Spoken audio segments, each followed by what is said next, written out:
Indian നാവികസേനയുടെ കപ്പൽ India മുക്കി എന്നൊരു വാർത്ത വരുന്നുണ്ടല്ലോ. എന്താണ് അതിൻ്റെ വസ്തുത എന്നുള്ളതാണ്. ശരിയാണ്, അങ്ങനെ ഒരു വാർത്തയുണ്ട്. ഇന്ത്യൻ നാവികസേനയുടെ ഒരു കപ്പൽ ഇന്ത്യ മുക്കിയിട്ടുണ്ട്. അതിൻ്റെ വാർത്ത ഇങ്ങനെയാണ് വരുന്നത്: വിജയകരമായി ഇന്ത്യ കപ്പൽ മുക്കിയെന്ന്. അത് കേൾക്കുമ്പോൾ തന്നെ ഒരു അത്ഭുതം തോന്നും. എന്തുകൊണ്ടാണ് ഇന്ത്യ സ്വന്തം കപ്പൽ മുക്കിയത്? നേവിയുടെ ഒരു ഷിപ്പാണ് INS ഗുൽദർ എന്ന പേരുള്ള ഒരു കപ്പൽ. അതെന്തിനാണ് ഇന്ത്യ മുക്കിയത് എന്നൊക്കെ ചോദ്യമാണ് വലിയ രീതിയിൽ ആ വാർത്തയുടെ തലക്കെട്ട് കാണുന്ന എല്ലാവരും ചോദിക്കുന്നത്. അപ്പോൾ ഈ വാർത്ത വരുന്നത് എന്ന് പറഞ്ഞു കഴിഞ്ഞാൽ വളരെ ഗൗരവകരമായിട്ടുള്ളൊരു വാർത്തയാണ്, ഇന്ത്യക്കൊപ്പം അഭിമാനകരവുമാണ് എന്നുള്ളതാണ്. ജലോപരിതലത്തിൽ നിന്ന് 20 മുതൽ 22 മീറ്റർ ആഴത്തിലേക്കാണ് ഈ കപ്പൽ മുക്കിയത് എന്നുള്ളതാണ് ഇതിൻ്റെ വാർത്തയിനകത്ത് പ്രധാനമായിട്ട് പറയുന്നത്. ഈ കപ്പൽ എന്താണെന്ന് നോക്കാം. ഇതൊരു ഇന്ത്യയുടെ വാർഷിപ്പാണ്. 1985 ഡിസംബറിൽ കമ്മീഷൻ ചെയ്ത കപ്പലാണ് INS ഗുൽദർ എന്ന് പറയുന്നത്.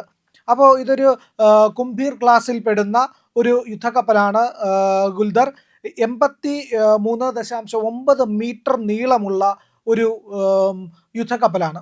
അത് മാത്രവുമല്ല 18 നോട്ട് മൈൽ വേഗതയിൽ ഇതിന് സഞ്ചരിക്കാനാകും എന്നുള്ളതാണ്. അതായത് 33 കിലോമീറ്റർ പെർ അവർ, അതായത് 33 കിലോമീറ്റർ ഒരു മണിക്കൂർ കൊണ്ട് താണ്ടാൻ കഴിയുന്ന കരുത്തുറ്റ ഒരു യുദ്ധക്കപ്പലാണ് INS ഗുൽദർ എന്ന് പറയുന്നത്. ഇതിൽ 2 AK-230 30mm 2 വലിയ തോക്കുകൾ ഘടിപ്പിച്ചിട്ടുണ്ട്. ആ തോക്കുകൾ ഉപയോഗിച്ച് ശത്രുവിന് നേരെ വലിയ രീതിയിൽ കടുത്ത ആക്രമണം നടത്താനൊക്കെ കഴിവുള്ള ഒരു കപ്പലാണ്. WM-18A റോക്കറ്റ് ലോഞ്ചറുകളും ഇതിൽ ഘടിപ്പിച്ചിട്ടുണ്ട്. അതും 2 ഉണ്ട് എന്നുള്ളതാണ്. ശത്രുവിൻ്റെ കപ്പലുകൾ തകർക്കുക തുടങ്ങി കനത്ത ആക്രമണം നടത്താൻ കഴിയുന്ന ഒരു യുദ്ധക്കപ്പലാണ് ഗുൽദർ എന്ന് പറയുന്നത്.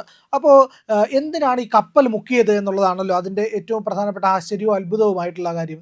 ഈ കപ്പൽ ഡീകമ്മീഷൻ ചെയ്തതാണ്. ഡീകമ്മീഷൻ ചെയ്യുക എന്ന് പറഞ്ഞു കഴിഞ്ഞാൽ കപ്പൽ ഈ പറയുന്ന സേവനത്തിൽ നിന്നും പിൻവാങ്ങിയിരിക്കുന്നു, ഇല്ലെങ്കിൽ അതിൽ നിന്ന് ഇത് വിരമിച്ചിരിക്കുന്നു എന്നുള്ളതാണ് ഈ കപ്പലിൻ്റെ പ്രത്യേകത. അപ്പോൾ ഇതിനകത്ത് ഈ കപ്പൽ മുക്കുന്നത് എന്ന് പറയുന്നത് എവിടെയാണ് എന്നും കൂടെ ചോദിക്കേണ്ടതുണ്ട്. അതായത് നമ്മുടെ സിന്ധുദുർഗ് എന്ന് പറയുന്ന മഹാരാഷ്ട്രയുടെ തീരപ്രദേശത്താണ് ഈ കപ്പൽ മുക്കിയിരിക്കുന്നത്. കപ്പൽ മുക്കുക എന്ന് പറഞ്ഞു കഴിഞ്ഞാൽ അത് തീരപ്രദേശത്തെ ഒരു വലിയ ബീച്ചാണ്. ഈ സിന്ധുദുർഗ് എന്ന് പറയുന്നത് വലിയ വിശാലമായ ഒരു തീരപ്രദേശമാണ്. ആ തീരപ്രദേശത്തെ ഒരു പാറയിടുക്കിന് സമീപത്തായിട്ടാണ് ഈ കപ്പലിനെ നമ്മുടെ നേവിയുടെ സഹായത്തോടു കൂടി മുക്കിയത് എന്നുള്ളതാണ് ഇതിനകത്തെ പ്രധാനപ്പെട്ട കാര്യം. ഇങ്ങനെ മുക്കുക എന്ന് പറഞ്ഞു കഴിഞ്ഞാൽ തന്നെ വളരെ ശ്രമകരമായ ദൗത്യമാണ്. ഒരു കപ്പൽ മുങ്ങാതിരിക്കുക എന്നുള്ളതാണ് ഒരു കപ്പൽ നിർമ്മിക്കുമ്പോൾ ഏറ്റവും പ്രധാനപ്പെട്ട കാര്യമായിട്ട് നോക്കുന്നത്. അപ്പോൾ ഇതിനെ മുക്കുക എന്ന് പറഞ്ഞു കഴിഞ്ഞാൽ ഇപ്പോൾ പ്രയാസമാണ്. സാധാരണ ആക്രമണത്തിലൊക്കെയാണ് ഇതിൻ്റെ ബോഡിക്ക് എന്തെങ്കിലുമൊക്കെ തകരാറ് വന്നിട്ട് വിള്ളലൊക്കെ ഉണ്ടായിട്ടാണ് വെള്ളം കയറിയൊക്കെയാണ് മുങ്ങുന്നത്. ഇതിപ്പോൾ മനഃപൂർവ്വമായിട്ട് മുക്കിയിരിക്കുകയാണ് എന്നുള്ളതാണ്. അങ്ങനെ മുക്കുന്നതിൻ്റെ പ്രധാനപ്പെട്ട കാര്യം എന്ന് പറഞ്ഞു കഴിഞ്ഞാൽ ഒരു അണ്ടർ വാട്ടർ വാർഷിപ്പ് മ്യൂസിയം നിർമ്മിക്കുന്നതിന് വേണ്ടിയിട്ടാണ്. ജലത്തിനടിയിൽ 22 മീറ്റർ താഴ്ചയിലായിട്ട് ഒരു അണ്ടർ വാട്ടർ മ്യൂസിയം ഈ കപ്പൽ കൊണ്ട് നിർമ്മിക്കുക എന്നുള്ളതാണ് ഇതിൻ്റെ ഏറ്റവും പ്രധാനപ്പെട്ട കാര്യമായിട്ട് പറയുന്നത്. അപ്പോൾ ഇതിനകത്ത് റഡാർ സംവിധാനങ്ങൾ, ഈ തോക്കുകൾ, റോക്കറ്റ് ലോഞ്ചറൊക്കെ ഉണ്ടായിരുന്നു. ഇതെല്ലാം ഇളക്കി മാറ്റി അതിൻ്റെ ഘടന അതുപോലെ നിലനിർത്തിക്കൊണ്ട് അതിൻ്റെ മെഷീനുകളും മറ്റ് സാമഗ്രികളും ഒക്കെ മാറ്റിക്കൊണ്ട് പുനരുപയോഗിക്കാൻ കഴിയുന്നതിനെ ഇളക്കി മാറ്റിയിട്ടാണ് ബാക്കിയുള്ള ഇതിൻ്റെ പുറം ഭാഗം അതേപടി വെച്ചിട്ട് ഇതിനെ ആഴത്തിലേക്ക് മുക്കിയിരിക്കുന്നത്. അപ്പോൾ ഇത് അടിയിലേക്ക് പോകും. അവിടെ ഒരു വാർ മ്യൂസിയവുമായിട്ട് ഇതിനെ നിലനിർത്തുകയും ചെയ്യും. അതായത് സ്കൂബ ഡൈവിംഗ് ഒക്കെ ചെയ്യുന്നവരില്ലേ, സ്കൂബ ഡൈവിംഗ് ചെയ്ത് കടലിനടിയിലുള്ള മനോഹരമായ ദൃശ്യങ്ങളൊക്കെ ആൾക്കാർ പകർത്തുന്ന വീഡിയോകളൊക്കെ നമ്മൾ കാണാറുണ്ട്. അപ്പോൾ അങ്ങനെ പകർത്തിയ വീഡിയോകളിലൊക്കെ വരുമ്പോൾ ഒരു കപ്പൽ വെള്ളത്തിനടിയിൽ ഇങ്ങനെ കിടക്കുന്നതെന്ന് ആലോചിച്ച് നോക്കൂ. അതിനകത്തൂടെ മീനുകളൊക്കെ കയറി പോകുന്നു, പല സസ്യജാലങ്ങളെല്ലാം അതിന് ചുറ്റും വളർന്നു നിൽക്കുന്നു. അങ്ങനെ ഒരു മ്യൂസിയമാണ് പ്ലാൻ ചെയ്യുന്നത്. അത് മാത്രവുമല്ല, ഇതിനകത്ത് ഈ കപ്പലുമായിട്ട് ബന്ധപ്പെട്ട് ഇത് 2 പാറയിടുക്കുകൾക്ക് സമീപമായിട്ടാണ് ഇതിനെ മുക്കിയിരിക്കുന്നത്. ആ പ്രദേശത്തായിട്ട് ഒരു കോറൽ റീഫ് കൂടി നിർമ്മിച്ചെടുക്കുക എന്ന് പറയുന്ന ഒരു ദൗത്യവും കൂടി ഇതിനകത്തുണ്ട് എന്നുള്ളതാണ്. സബ്മറൈൻ ടൂറിസം എന്ന് പറയും. ഇതിനകത്ത് ആഴക്കടൽ ടൂറിസം മേഖലയുണ്ട്. അപ്പോൾ ആഴക്കടലിലേക്ക് ഈ പറയുന്ന ടൂറിസ്റ്റുകളെ കൊണ്ടുപോയി നമ്മുടെ സമുദ്രഭാഗം എന്താണെന്ന് കണ്ട്, സമുദ്രം എന്ന് പറയുന്ന ഒരു വലിയ വിസ്മയമാണ്. നമ്മുടെ ഭൂമിക്ക് ആവശ്യമായ, നമ്മളൊക്കെ ശ്വസിക്കുന്ന ഓക്സിജൻ ഉണ്ടല്ലോ, ആ ഓക്സിജൻ ഏറ്റവും കൂടുതൽ നമുക്ക് നൽകുന്നത് കടലുകളാണ്, കടലിലുള്ള സസ്യജാലങ്ങളാണ്. കടലിൻ്റെ അടിയിലുള്ള സസ്യജാലങ്ങളാണ് ഓക്സിജൻ പ്രൊട്ടക്ഷൻ ഏറ്റവും കൂടുതൽ നടത്തുന്നതെന്ന് പറയുന്നത്. നമുക്ക് സാധാരണ ഒരു മനുഷ്യന് ഏറ്റവും കൂടുതൽ ആവശ്യമായ ഒന്നാണ് വായു, ഓക്സിജൻ എന്ന് പറയുന്നത്. അപ്പോൾ ഒരു ഓക്സിജൻ നമുക്ക് ആവശ്യമായ അളവ് എന്ന് പറയുന്നത് ഒരു ദിവസം നമുക്ക് ഏതാണ്ട് 3.5 കിലോ ഓക്സിജൻ വേണമെന്നാണ്. 3.5 കിലോ ഓക്സിജൻ നമുക്ക് കിട്ടണമെന്നുണ്ടെങ്കിൽ വലിയ മരങ്ങളില്ലേ, വലിയ നമ്മുടെ റോഡ് സൈഡിലൊക്കെ നമ്മൾ കാണാറുണ്ട്, വലിയ തളർ വൃക്ഷം ഇങ്ങനെ പടർന്ന് പന്തലിച്ച് നിൽക്കുന്നത്, അതുപോലത്തെ വലിയ 16 മരങ്ങൾ വേണം ഒരാൾക്ക് ഒരു ദിവസം 3.5 കിലോ ഓക്സിജൻ ഉൽപ്പാദിപ്പിക്കാൻ വേണ്ടിയിട്ട്. അപ്പോൾ ഇത്രയധികം ഓക്സിജൻ നിർമ്മിക്കാൻ എത്രയേറെ മരങ്ങൾ വേണമെങ്കിൽ നമ്മുടെ വനസമ്പത്ത് പോലും തികയാതെ വരുമെന്ന് നമുക്കൊരു പക്ഷേ തോന്നിയേക്കാം.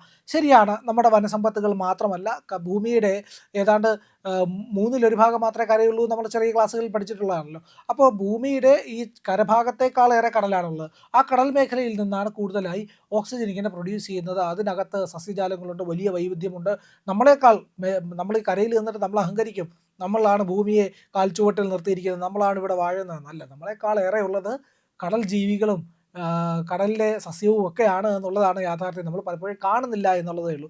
ഏതായാലും ആ വലിയ ലോകത്തെ എക്സ്പ്ലോർ ചെയ്യുക എന്നൊരു ഉദ്ദേശവും കൂടി, അതിൻ്റെ വൈവിധ്യത്തെ മനസ്സിലാക്കുക, അടുത്തറിയുക എന്ന് പറയുന്ന ഒരു വലിയ ദൗത്യമാണ് ഈ സബ്മറൈൻ ടൂറിസം വിപുലീകരിക്കുക എന്നുള്ളത് ലക്ഷ്യം വെച്ചിട്ടാണ് നമ്മുടെ INS ഗുൽദുർഗ് മുക്കിക്കൊണ്ട് നമ്മൾ ഒരു വലിയ പദ്ധതിക്ക് തുടക്കമിട്ടിരിക്കുന്നത് എന്നുള്ളതാണ്. അപ്പോൾ സിന്ധുദുർഗിൻ്റെ ടൂറിസം ഭൂപടം ആകെ മാറാൻ പോവുകയാണ്.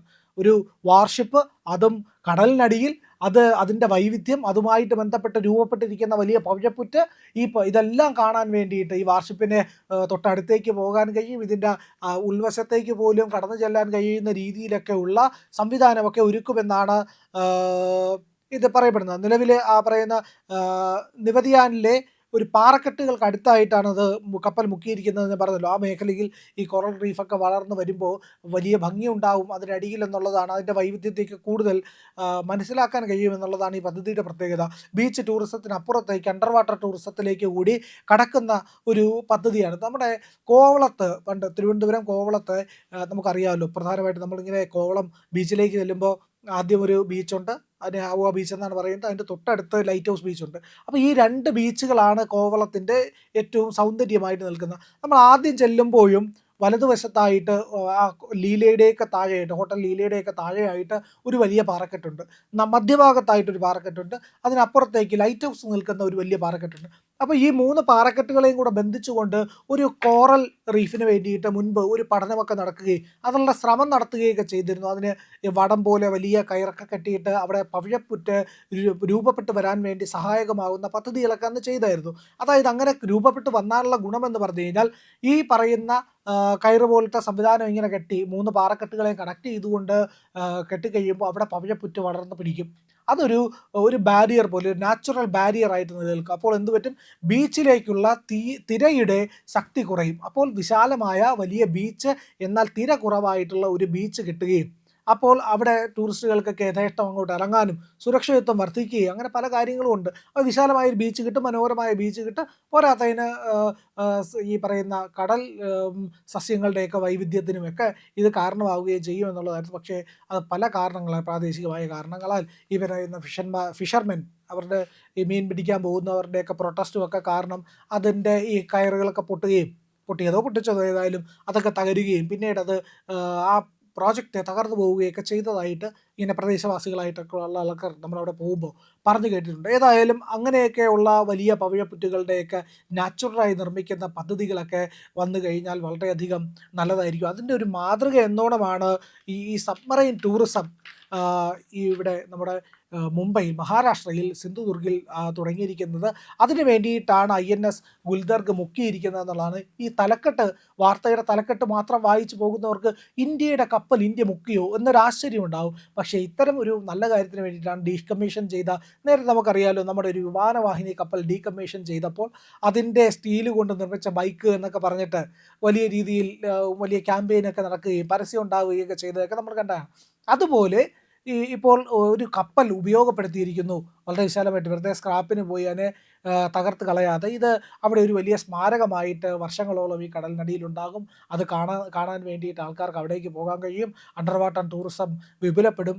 ഇങ്ങനെ ഈ രാജ്യത്ത് ആദ്യമായിട്ടാണ് ഇങ്ങനെ ഒരു പദ്ധതി എന്നുള്ളത് കൂടി വളരെ പ്രധാനപ്പെട്ട കാര്യമാണ്. അപ്പോൾ അണ്ടർ വാട്ടർ ടൂറിസം ഉണ്ടായിരിക്കുന്നു. ആ ടൂറിസത്തിന് വലിയ സാധ്യതകളുണ്ട്. ആ സാധ്യതകളെയാണ് രാജ്യം എക്സ്പ്ലോർ ചെയ്യുന്നത്.